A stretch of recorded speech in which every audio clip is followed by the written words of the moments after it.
Thank you, Matt. Massive killings going on in Bangladesh, as you know. Bangladesh security forces given shot on sight, and nobody knows the death toll. Internet shutdowns for 50 days today, and its death toll crosses hundreds. And government is using their Supreme Court, Supreme Court, to control the voices of the students. So it's just unthinkable situation. And I saw the many members of the Congress, human rights organization, asking to and expressing their solidarity with the student movement.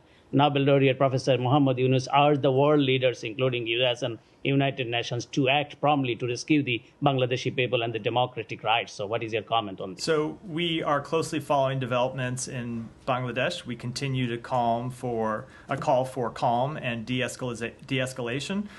We condemn all recent acts of violence in Bangladesh and reiterate our unwavering support for peaceful assembly.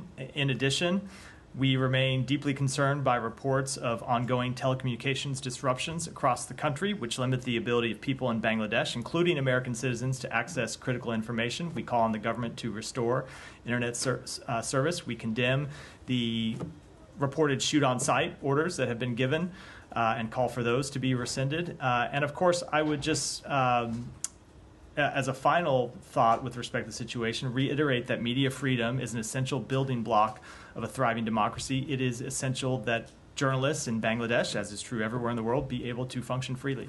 One thing is, no interruptions, just around, one at a time. You know, the Bangladeshi people are protesting everywhere in the world, in front of the State Department, White House, Times Square.